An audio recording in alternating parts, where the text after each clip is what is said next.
హోటల్స్లోనూ రెస్టారెంట్లోనూ ఇచ్చే ఆనపకాయ చల్ల పులుసు లేదా మజ్జిగ పులుసును మనం ఇంట్లోనే చాలా ఈజీగా ప్రిపేర్ చేసుకోవచ్చు.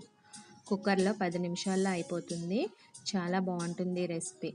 ఇంట్లో ఎప్పుడైనా మజ్జిగ మిగిలిపోతే ఈ విధంగా ఆనపకాయ చల్ల పులుసుని చేసుకుంటే అన్నం మొత్తం తినేయచ్చు. పిల్లలు కూడా చాలా ఇష్టంగా తింటారు. స్టవ్ వెలిగించుకుని కుక్కర్ పెట్టుకుని అందులో ఆయిల్ వేసుకోవాలి. ఆయిల్ వేడెక్కిన తర్వాత పావు టీ స్పూన్ ఆవాలు, పావు టీ స్పూన్ జీలకర్ర, పావు టీ స్పూన్ వాము వేసుకోవాలి. వాము వేయడం వలన మజ్జిగ పులుసు టేస్ట్ చాలా బాగుంటుంది. వెల్లుల్లి రెబ్బలు వేసుకొని వేగనివ్వాలి.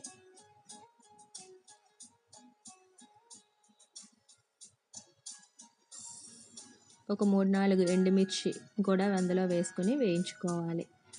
చిన్న ఉల్లిపాయలు లేదా సాంబార్ ఉల్లిపాయలు అందులో వేసుకోవాలి. ఇవి లేకపోతే ఉల్లిపాయ ముక్కలు వేసుకోవచ్చు.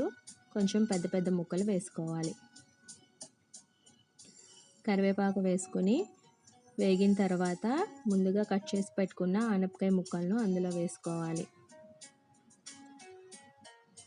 ఇవి వేగుతూ ఉంటే ఇంకొక పక్కన ఒక కప్పులో మనం మజ్జిగను తీసుకోవాలి. అందులో 1-2 స్పూన్ల శనగపిండిని వేసుకుని బాగా కలుపుకోవాలి. శనగపిండి కలపటం వలన మజ్జిగ విరిగిపోకుండా ఉంటుంది. ఎటువంటి ఉండలు లేకుండా ఈ విధంగా మజ్జిగలో శనగపిండి కలిసేటట్టు కలుపుకోవాలి. ఇప్పుడు ఈ మజ్జిగను కుక్కర్లో వేసుకోవాలి.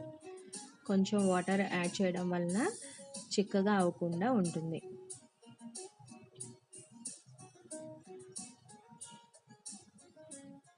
కొంచెం పసుపు, రుచికి సరిపడా సాల్ట్ వేసుకుని మూత పెట్టుకుని 3 విజిల్స్ వచ్చేంత వరకు ఉడికించుకోవాలి. మజ్జిగ కాస్త పుల్లగా ఉంటేనే బాగుంటుంది. ఒకవేళ పుల్లటి మజ్జిగ లేకపోయినా కొంచెం చింతపండుని యాడ్ చేసుకున్నా బాగుంటుంది.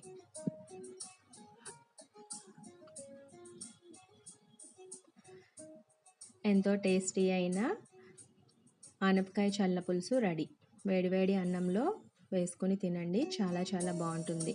లైక్ చేయండి, షేర్ చేయండి, ఛానల్ని సబ్స్క్రైబ్ చేయండి.